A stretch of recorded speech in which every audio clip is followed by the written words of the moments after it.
안녕하세요. 헬레네입니다. 여러분, 오늘 하루 동안 말을 얼마나 하셨나요? 아마 셀 수 없을 정도로 많은 말들을 하셨을 거예요. 우리는 단 하루도 말을 하지 않고 살아가기 어렵죠. 그렇다면 글은 얼마나 쓰셨나요? 기자나 작가도 아닌데 무슨 글을 쓰냐고 물으실 수도 있어요. 하물며 블로거나 유튜버라면 포스팅이나 대본을 작성하는데 그것조차 해당되지 않으니 나는 글을 전혀 쓰지 않는다고 답하실 수도 있을 텐데요. 그러나 잘 생각해보면 우리는 매일 글을 쓰고 있고 이 행동은 평생에 걸쳐 지속됩니다. 직장에서 보고서나 기획서를 작성하는 것은 물론이고 이메일이나 손편지를 쓰기도 하잖아요. 그리고 짧게는 카톡이나 문자로 글을 작성합니다. 일기를 쓰는 것도 SNS에 글을 올리는 것도 모두 글을 쓰는 거라고 볼 수 있죠. 이렇게 말하고 보니 생각보다 많은 글을 쓰며 살고 있다는 생각이 드실 거예요. 그런데 여러분이 쓰는 글을 객관적으로 살펴봤을 때 만족스러우신가요? 누가 읽어도 이해가 척척되고 설득력 있고 가독성 넘치는 글을 쓰고 계시는지 궁금한데요. 아마 대부분의 분들이 자신이 쓰는 글에 대해 크게 자신 있어 하지 않을 거예요. 극소수의 사람들만이 자신이 글을 잘 쓴다고 판단할 겁니다. 어차피 평생 동안 매일 글을 쓰며 살아야 한다면 말하는 것처럼 좀 더 편하면서도 잘 쓸 수 있다면 참 좋겠죠. 그럴 수 있다면 여러분이 원하는 것을 보다 쉽게 성취할 수 있습니다. 글을 잘 쓰는 것만으로도 인생이 달라질 수 있다면 한번 해보고 싶지 않으세요? 오늘은 특별히 커뮤니케이션 능력을 업그레이드 할 수 있는 최면 글쓰기에 대해 이야기해 보려 합니다. 글쓰기에 대해 말한다면서 갑자기 최면 이야기는 왜 꺼내는지 궁금하시죠? 설마 눈을 감습니다. 당신은 이제 최면 상태에 빠집니다. 이런 식의 최면을 상상하셨나요? 저는 한 번도 최면술에 빠져본 경험은 없지만 최면에 빠지면 어떻게 될지 호기심은 있거든요. 만약 최면에 걸린다면 그 상태에 완전히 몰입할 수밖에 없을 텐데요. 그렇다면 최면 글쓰기도 비슷한 의미를 담고 있다고 볼 수 있겠죠. 네, 바로 너무 매혹적이어서 거부할 수 없는 글쓰기를 의미합니다. 그래서 한시도 눈을 뗄 수 없게 만드는 글쓰기이자 명확하고 간결하고 효율적이어서 글을 처음부터 끝까지 쉬지 않고 읽게 만드는 글쓰기인 거죠. 그리고 무엇보다도 읽은 내용을 기억하고 행동하게 만드는 글쓰기입니다. 살면서 한 번 이상 이런 최면 글쓰기를 접해본 적이 있으실 거예요. 어떤 책을 읽었거나 누군가에게 받은 편지를 읽느라 시간 가는 줄도 몰랐던 경험이 있으시죠? 그게 사실은 최면에 걸린 겁니다. 재미있는 영화에 몰입하고 있는 경우에도 깨어있는 최면 상태에 빠진 거죠. 이같이 눈을 감지 않고 가볍게 최면에 빠진 상태를 각성 최면이라고 하는데요. 최면 글쓰기는 일종의 각성 최면입니다. 내가 쓴 글을 읽을 대상이 최면에 빠지게 만들려면 글을 쓸 때 무의식의 힘을 이용해서 써야 하는데요. 중요한 글쓰기 비법을 터득한 세계 최고의 최면술사에 대한 이야기를 잠깐 들려드릴까 합니다. 밀턴 앨리스는 독특한 최면 유도법을 시도해 유명해진 전설적인 인물입니다. 그는 최면술에 관한 논문 요청을 자주 받았는데 어느 날 까다로운 논문을 요청받고 막막해하고 있었습니다. 그때 기발한 방법이 떠올랐죠. 자신에게 최면을 걸어 무의식의 도움을 구했던 겁니다. 최면에서 깨어나 아래를 보니 만화책 한 꾸러미가 놓여 있었는데요. 이를 본 앨리스는 자신의 무의식이 어떤 글이든 만화책처럼 간결하고 명확하고 쉽게 쓰라는 메시지를 전했다는 걸 깨달았습니다. 어려운 단어나 복잡한 개념은 되도록 사용하지 않고 어린아이들이 들어도 이해할 수 있는 말을 사용해서 글을 쓰는 거죠. 아이들을 이해시킬 수 있을 정도로 글을 쉽게 쓰면 의사 전달은 성공입니다. 더 나아가 아이를 대하듯 글을 쓰면 독자의 무의식에 가까이 다가갈 수 있습니다.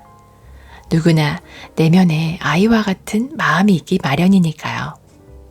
도스토옙스키도 이런 말을 남겼습니다. 만약 주변 사람들이 너의 말을 듣지 않거든 그들 앞에 엎드려 용서를 빌어라. 잘못은 너에게 있기 때문이다. 결국 커뮤니케이션의 책임은 전달자에게 있다는 말이에요. 여러분의 글을 이해하지 못하는 사람이 한 명이라도 있다면 그것은 효율적인 글쓰기에 실패했다는 뜻이죠. 그렇다면 심플하고 명확하고 생동감 넘치는 글을 쓸 수 있는 소위 말해 꽂히는 글쓰기의 비결은 무엇일까요? 이 비결은 기교보다 어떤 생각을 가지고 글을 쓰는가로 결정되는데요. 첫째는 이미지를 그리는 거예요. 인물, 행동, 장면 같은 것들을 생생하게 그리면서 글을 쓰면 독자들도 똑같이 느낀다는 거죠. 손과 머리는 밀접하게 연결되어 있어 글쓴이가 상상한 이미지를 독자에게 그대로 전달할 수 있어요. 왜냐하면 이미지를 그리다 보면 자신도 모르게 이미지에 부합하는 단어가 튀어나오기 때문이에요. 둘째는 한 사람을 상대로 글을 쓰는 거예요. 절대 다수를 상대로 글을 쓰려면 부담스러울 수밖에 없어요. 개인을 상대로 글을 쓰면 독자와 밀접한 신뢰감을 형성할 수 있습니다.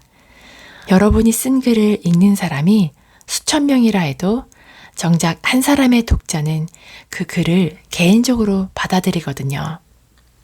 마치 편지를 쓰듯 한 사람을 상대로 글을 쓰면 자연스럽게 자신만의 아우라를 발산할 수 있습니다. 오직 한 사람을 위한 글을 쓸 때 누구도 따라할 수 없는 친밀감이 형성되기 마련이니까요. 셋째는 흥분된 감정을 표출하는 거예요. 글을 쓸 때 자신이 전달하려는 주제를 온몸으로 느껴야 해요.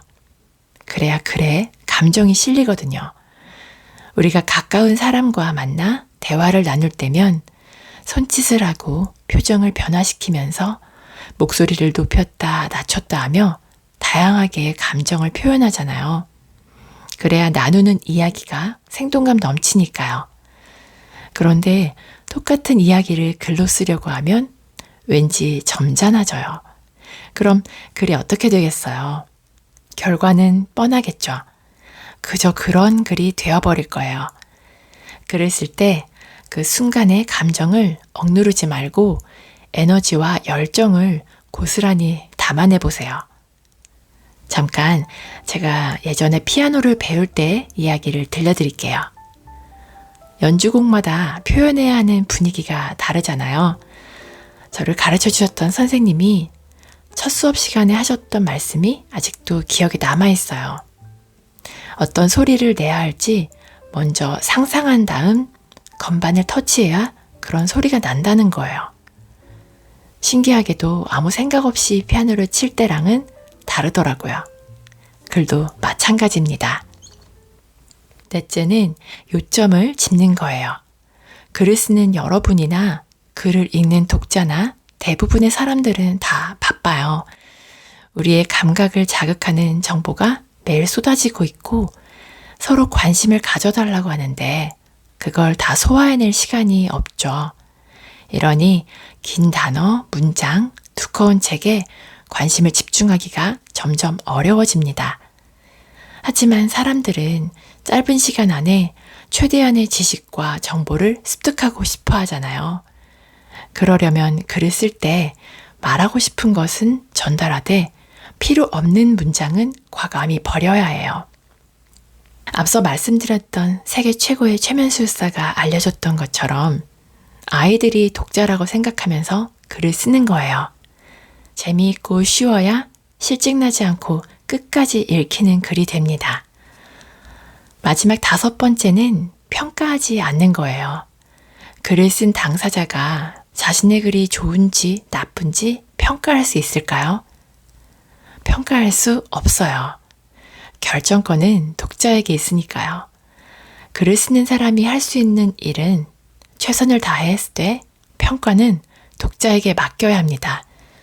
그리고 독자가 평가하는 동안 새로운 글쓰기에 몰입해야 해요. 만약 자신의 글을 평가하는데 집착하게 된다면 글을 마무리하는 작업이 수월하게 진척되지 않을 거예요. 가끔은 형편없는 글을 썼다며 포기해버리는 경우도 있는데요. 나중에 시간이 지나서 다시 읽어보면 괜찮을 수도 있거든요. 그러니 끝까지 쓰는 게 중요해요. 마케팅 글쓰기의 대가 조비테일은 글을 쓸 때 내면의 편집자의 말을 귀담아 듣지 말아야 한다고 당부합니다. 내면의 편집자가 누구냐면요. 바로 우리 자신이에요. 글을 쓸 때마다 국어 선생님처럼 잘 썼는지 못 썼는지 평가하는 존재죠. 이런 상황에서는 좋은 글을 쓸 수 없어요. 다행스럽게도 우리에게는 또 다른 자아가 존재합니다. 자유롭게 글을 쓰라고 격려하는 현명한 마스터예요. 그냥 무의식의 흐름대로 쓰다 보면 뭔가 특별한 글이 완성될 거예요. 지금까지 꽂히는 글쓰기의 비결에 대해 말씀드렸는데요. 최면 글쓰기에 성공하려면 글쓰기를 하지 않아야 한다는 점을 꼭 기억해 주셨으면 좋겠어요. 여기서 말하는 글쓰기는 지금까지의 통상적인 글쓰기를 뜻합니다.